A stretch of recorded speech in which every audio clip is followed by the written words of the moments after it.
welcome to the Statement Podcast again. It's great to have you join us this evening.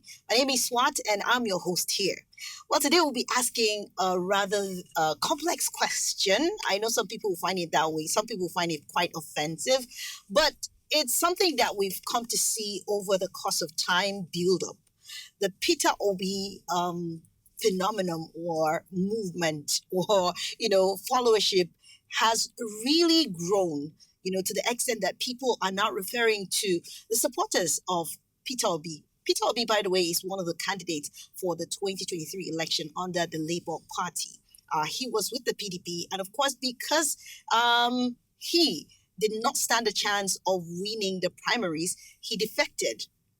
Now, he is the flag bearer of the LP in the 2023 election. Now, his followers are tagged as obedient. Some call them obituary, all sort of names with Obi, attached to it.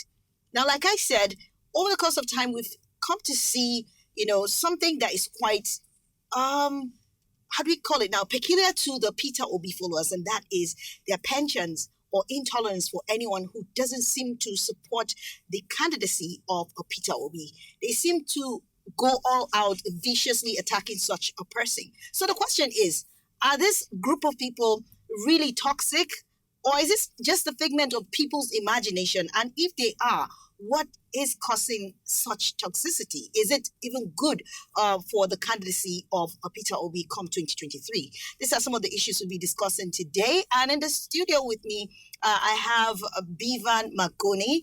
Bivan Magoni is a journalist, he's an activist, and he is an obedient. Thank you for joining me, Bivan. It's a pleasure, sir. All right. And I also have with me Barrister Onoja King. Barrister Onoja King is of the PDP. Thank you for joining me, Onoja. Thank you very much for having me. Yeah. All right. So, are Peter Obi followers toxic? Is it the figment of people's imagination? And if they are, what's causing that? Let me start with you, Bivan, because you are an obedient. Are Peter Obi followers or supporters toxic?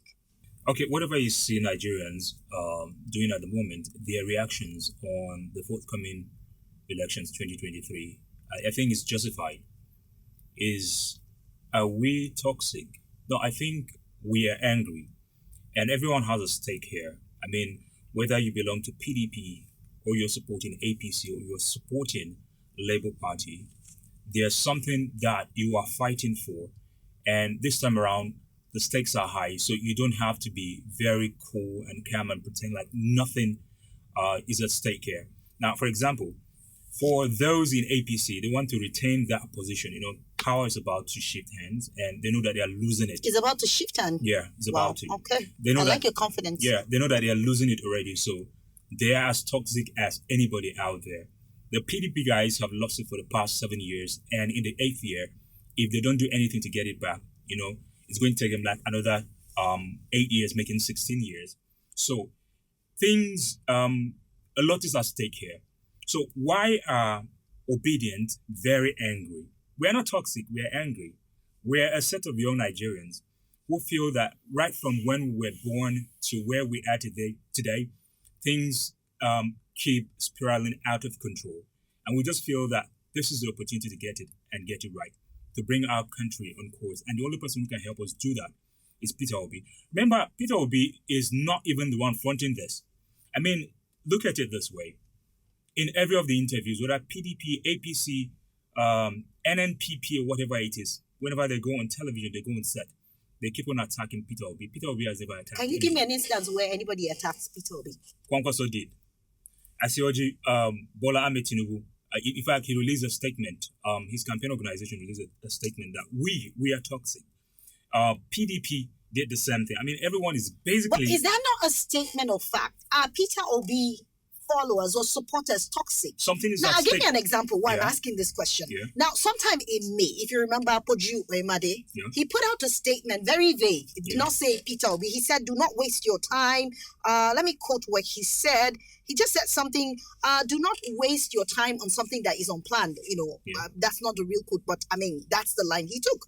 And before you know it, they just went all out on him. In fact, Peter Obi had to release a statement saying, and I quote, "I sincerely thank my supporters for believing in me and my commitments to building a united, secure, and well-functioning Nigeria. However, I appeal once more that we should be tolerant of other people's views. Look, So he is invariably saying that you guys are intolerant. look, a lot is at stake right now. Just like we fought for the NSAS to be, or for the SARS to be scrapped, that's the same thing we're doing here.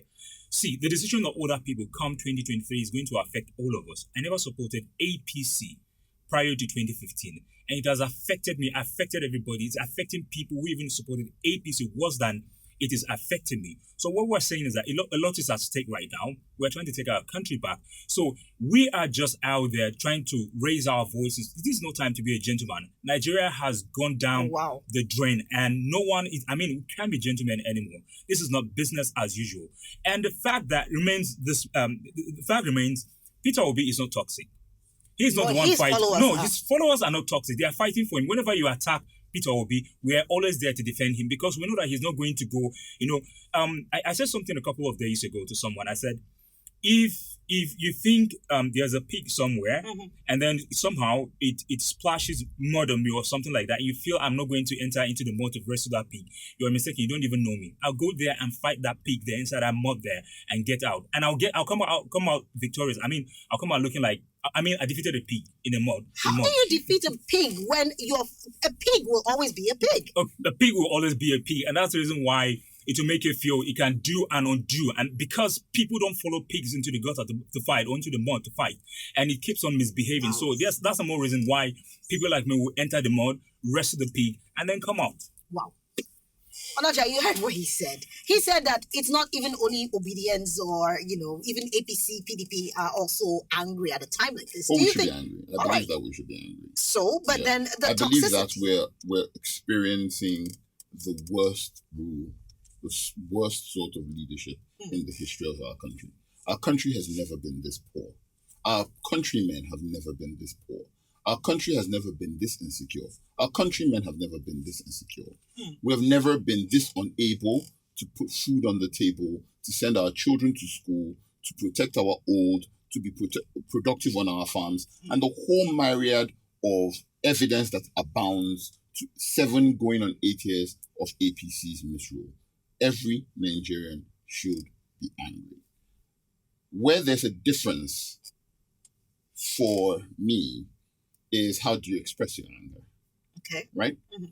The most, to my mind, valuable place to express your anger is at the polling station.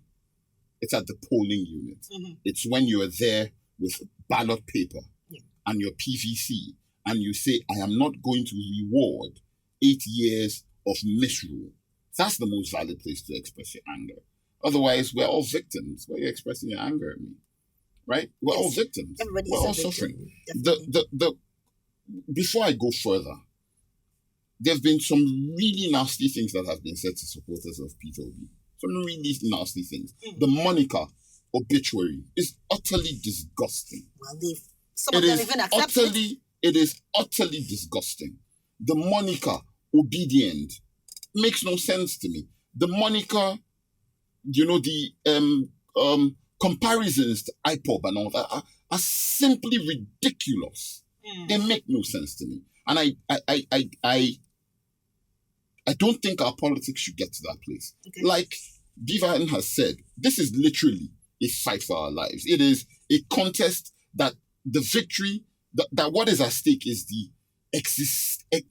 very existence of the Federal Republic of Nigeria. Our ability to exist in a society is what is at stake. I agree with you. And the things that have been thrown at them have been ridiculous. And I'll be one of the first people to say that. However, it has not been only one-way street. It's been 2 ways. They've given as good as they've gotten. Mm-hmm. I see the comments on social media and people say, but you started it. No, it has been a symbiotic relationship of toxicity from all sides. Even within the PDP, people have gone to levels that I do not agree with. And I believe that we owe a responsibility to elevate our politics above that level. I don't believe that this is the way to go. I don't believe that this will help anybody. It will muddy up issues. We're not talking about what the fundamental issues are. What are the fundamental issues? How do we get jobs to our people? Yeah. How do we provide education for our people? How do we provide security for our people? How do we earn more? Those are the fundamentals. And because of the space of toxicity because of how toxified we've made that space. We're unable to focus on what the core issues are. The core issues must be, and I know the reasons why some people muddy up the issues. Yeah. The reasons why you muddy up the issues is because when we focus on the issues, we will come to the inescapable conclusion that Atiku Abubakar is the best possible candidate to be elected at the elections next year. It is an inescapable conclusion. And people muddy up the waters because they don't want us to ask those questions. They don't want us to provide those answers. They don't want us to get to that conclusion, which is the reason why I believe that we're doing ourselves a disservice. All right. So you heard what Onoja said. Yeah. We should be focused on the issue. And somehow when you look at it, it's all distorted right now because we're focused on attacking each other. In fact, like he said, the IPOP thing is being brought up, muddled up in the whole conversation and all. Do you believe, as much as you claim that, and that the Peter Obi supporters are very passionate and we all have something to lose if we don't get it right in leadership, which is a very valid point. But do you think that the way the Obedience are going about it is not really right? It's taking away the focus. There's nothing wrong with the way the Obedience are going about it. Now, he made mention of core issues. He made mention of fundamental issues. Now, amongst the three top candidates, who is talking about the core issues? Who is talking about the fundamental issues? But shouldn't the Obedience then make the difference if they feel that my candidate is the best? Sell him to the world. This is what I'm trying to explain to you. Now, he's talking about those core issues, fundamental issues. And because he's talking about them, every time anyone gets the opportunity to talk about the forthcoming election, you realize that it is the people that are attacking Peter Obi. And we just feel like, okay, this is the one thing we can do at this moment is to stand, rally behind this guy. You cannot just be, the toxicity, like you said, is on both sides. But I don't think we are toxic. We are only defending someone we feel is the right candidate come 2023. We are not toxic. We are just angry and defending the system. In elections like this, is it not only normal to throw jibes? Not only in Nigeria. If it is throwing of jabs, I think it's justified. You throw jabs and then I return, and it's fine. Can I chip in? Go ahead. Can I chip in? Yeah. Let's not muddy up the issues. Yeah. What constitutes an attack? Is the fundamental question you must ask when you're doing this assessment. Yes. Where people say, "Oh, you're attacking Peter Obi." What constitutes an attack? If I say I don't think his economic policies make sense, is that an attack? Because definitely, is that not an attack? No, it's not. That's political commentary. Yeah, exactly. If I am promoting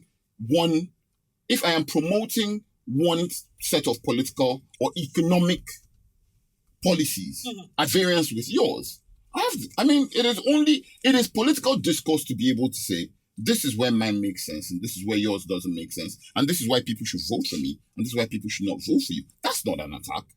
But people interpret that in the political space as an attack. That's political commentary. But let's even leave that. I have a general problem with the approach to political campaigning. A general problem. And again, it's in on every Nigeria side. or? A general problem is in Nigeria. Okay. And we're seeing it come to play. There's too much focus on negative politics. Oh, I'm going to hit at that person. Oh, I'm going to demarket that person. Such that we do not have enough time to actually do the substance of what a campaign should be, marketing our political candidate.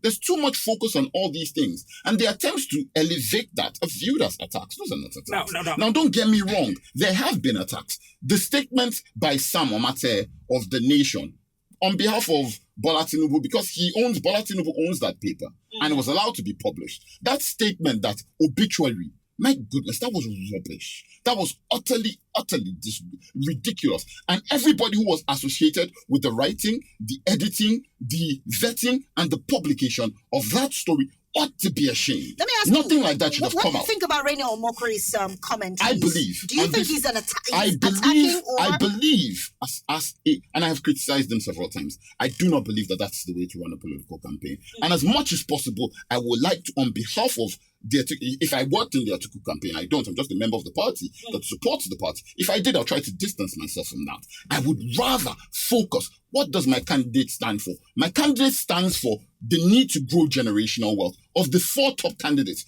only my candidate has grown generational wealth at the national level. Only him. I'd like to talk about that. Of the 4 of them, of the 4 major candidates, only my candidate has spoken about security concerns at that national level. I'd like to talk about that. Of the 4 of them, only my candidate is talking about restructuring. I'd like to talk about that. We need to, as a people, leave these things alone. My candidate is the only one who's talking about state policing. I'd like to talk about that. My candidate is the there's so much that I can do. We could go. But whenever we talk about these things, the reasons why people muddy the waters is because when they do, they would realize that their support for anybody else is a waste of time. They should actually be supporting my candidate because he's the best, most qualified, the most prepared to be president of the Federal Republic of Nigeria in 2023 from day one. All right. You want to add something quickly before we take a break? I want to add something to it. But it's the same candidate that sold us the problem we found ourselves into today. I mean, the same candidate sold that to us. The same candidate, we're talking about Atiku Abubakar here. Because if the PDP had done its assignment in under 16 years, the APC, the CPC, whatever it is, they wouldn't have gotten that opportunity. The point is invalid, and I'll tell you how the point is invalid. Was Peter Obi not a member of the PDP for a substantial period of that 16 years?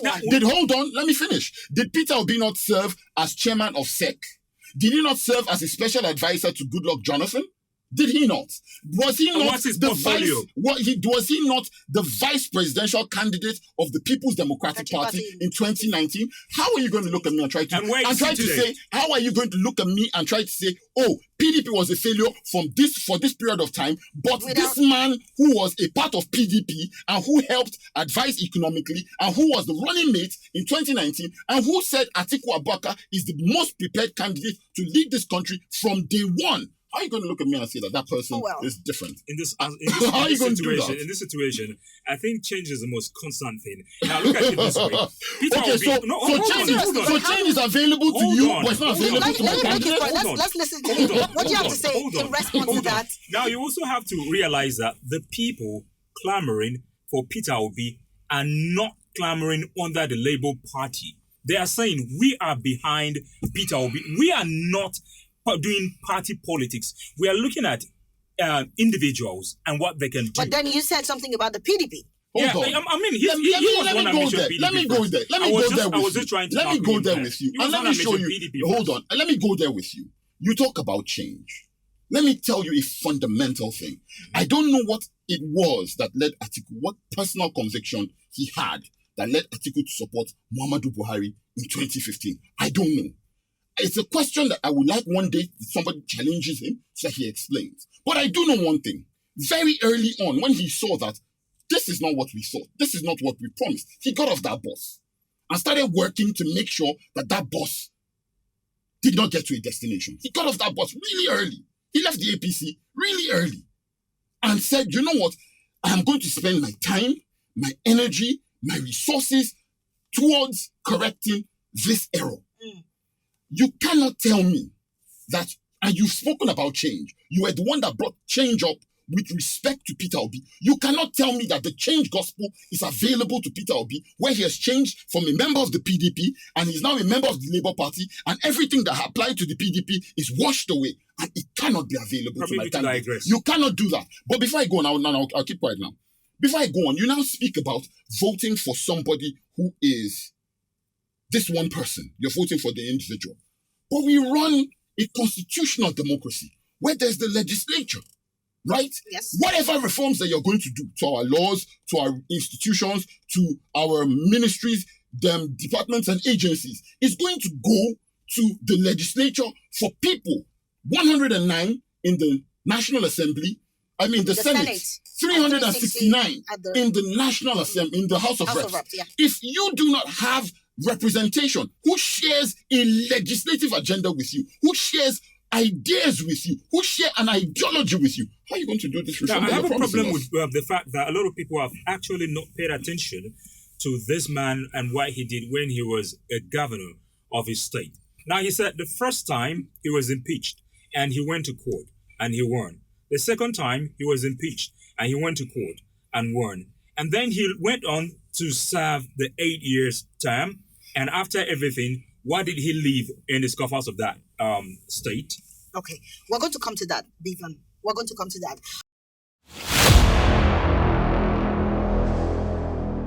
All right. right, so you're still listening and watching the Statesman podcast. Thank you so much for staying here. We're having a wonderful crossfire. Still on the question, are the obedience or Peter Obi supporters, are they toxic? Well, we're reeling out a whole lot of facts and points here to actually show the kind of politics that is played in Nigeria. In fact, is the politics in Nigeria encouraging negativity rather than the real issues? And I think this the part where Onoja is coming from. But Vivan is insistent on the fact that, well, we'll attack whoever attacks our candidate because that's how it is. And so we play the game the same way. Well, let's continue with the discussion.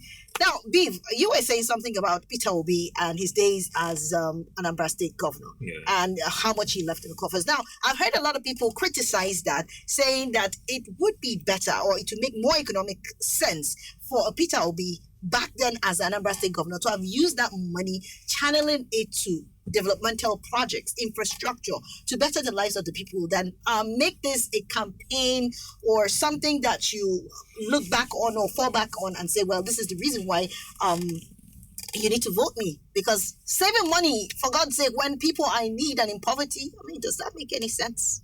Okay, if they feel like he impoverished the state, they should nobody go there. said he impoverished. I mean, if that's what they mean, they feel.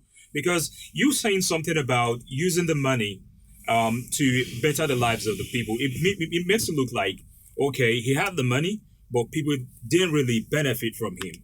So if you feel that people didn't benefit from him, I want you to go to Anambra State, go and carry out a survey. And then let me, as an individual, as an obedient, go to Lagos State and carry out a survey on what the former governor of of Lagos State did, Bola Ahmed Tinubu. Then I personally, I'll get someone else to go to Adamawa State, where Atiku Abubakar is from, and then let's carry out surveys and see who is going to have that real backup from the people they ever... I mean, Atiku was the vice president of the Federal Republic of Nigeria. What do we remember him for? Privatization. Privatization, yeah, that's one. Okay. Are you asking me the question? Because I really love to answer it. I'd love to answer it. I think it's trying that idea, so let's Thank you very much for telling me, for asking me. One, fundamental disagreement, and this is an issue of policy. And so this is not, I'm not attacking him, but nobody should attack me, please. My body do usually pain me. Afraid of attacks? If they attack me, my body do usually pain me. So please don't attack me. Let's discuss policy. Okay, so very quickly. You cannot save your way out of poverty. You simply cannot. Mm-hmm. How do you get out of poverty? You grow your way out of poverty.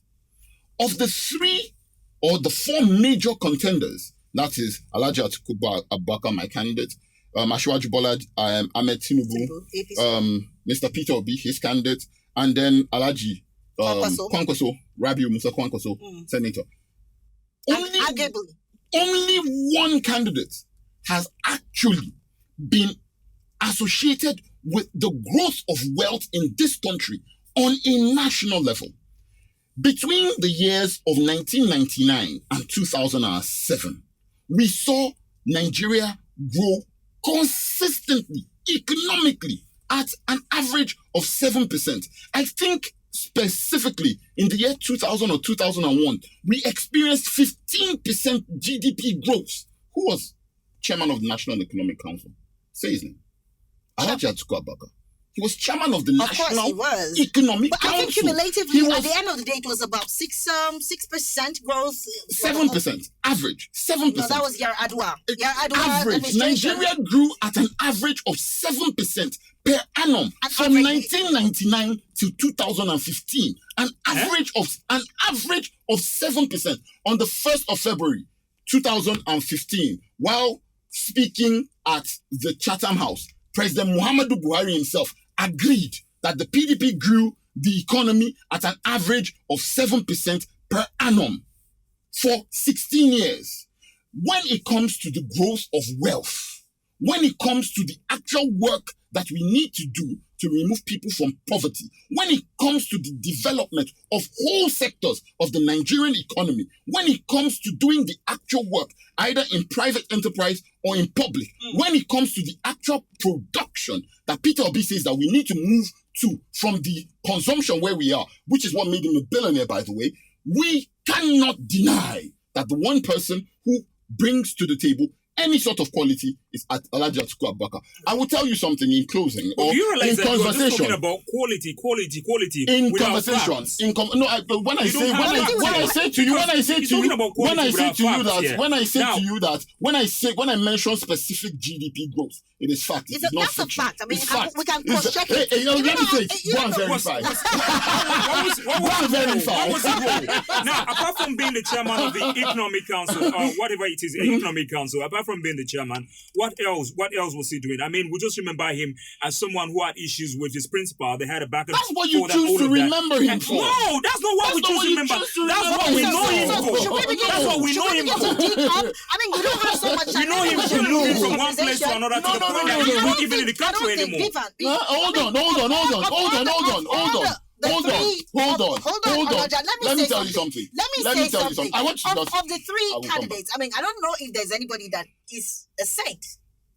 Why are we looking for saints in politics? Because if I was looking for a saint, I'll go to church. No, I'm sorry to say we're looking for a saint here. At this point in time, that's what you're getting it wrong. We're looking for a saint. The last person who told me that I was a saint, look at what he did to the country. Hello, bro. The last person who said was a saint, look at what he did to the country. Can you pay attention? Now, if you say you're not looking for a saint, there's a reason why we are going for Peter Obi. If you have any stain, if you have anything you can use against him, bring it out. Because we've been talking about Atiku Abubakar, there are receipts everywhere. What's his name? Bola Ahmed Tinubu. There are receipts everywhere. We're not going to so go the down only that person way. for me to even go down to anybody, I rather go with Kwankwaso than anybody. Let me tell you something. We need to stick to something. The problem, and I'll end this. Very briefly. I will end it with this statement. I'm sorry. If you say to me that we need to move from consumption to production, and I look at your lines of business and productivity, I would ask a question. How did you become a billionaire? How did Atiku Abubakar become a billionaire? Peter Obi, he is a consumptive trader. He's a trader who doesn't trade in produced goods, who doesn't trade in goods that he produces. He trades in goods produced by other people. His wines, his ketchups, his whatever. Those are goods that are produced by other people. And then he trades. He's a consumptive billionaire. The only one of the top four who has any sort of enterprise that is related to production. Say his name. I would say his name. So, let me sign out. What would be your final words? Yeah, my final word. I mean, he's throwing jabs at I'm not throwing jabs. No. We are looking at Please it don't this attack me. My body you are saying we have a a consumptive billionaire, or whatever it is you call him, but we have someone who is vying for the position of the president of the Federal Republic of Nigeria, and he comes back to Nigeria only when elections are by the corner. And that's not what we need. We've had a president who has spent months overseas, just to go and treat himself. And we have someone here who has relocated from Nigeria with businesses, houses, estate in Dubai. Man, what are you talking about? We'd rather have someone who is consumptive and consumptive in Nigeria. So we could go on. On a final note, just in 20 seconds, what would you say on the overall to the obedience and how politics can be played much better towards the positivity, because we don't want so much negativity. I'm not all about the peace anymore. Kerejini, Berejini, 2023 is by the corner. Go out and vote. Don't let anybody stifle your voice. Okay. There are substantial issues that relate to the peaceful coexistence of our country. This election is not about the noise that we can make. This election is not about the fights. It's about a fight. Fundamentally, we're fighting for our lives, and I agree with that. But the place to fight for our lives is at the polling unit. It's at the polling booth. It's with our PVC. The responsibility that we have is to build the structures that are required, is to get the people that believe in the vision to come out to the polling unit, is to get them to vote, and then to protect our vote up all the way to declaration. There's only one candidate that ticks yes for all the right boxes. And there's no mistake about it. Okay. His name is Alhaji Atiku Abubakar. And he's based in Dubai. Well, thank you so much, guys, for being a part of the Statesman podcast today. I'm sure you agree with me that it's all fun. These are serious issues, but you can look at it from, all perspective. I think that one clear thing is sure, as Vivan and Onoja have agreed, we're all fighting for the soul of Nigeria. We all want a better Nigeria. So whatever it is that it takes for you to, do in terms of casting your vote rightly for the right person, think about it. You can scrutinize, you can peruse, the antecedents of all the candidates, but at the end of the day, make the right choice. And that depends on you. Thank you so much. My name is Swad, and I'll bring you another episode of the Statesman podcast next time. Make sure to join me. Bye.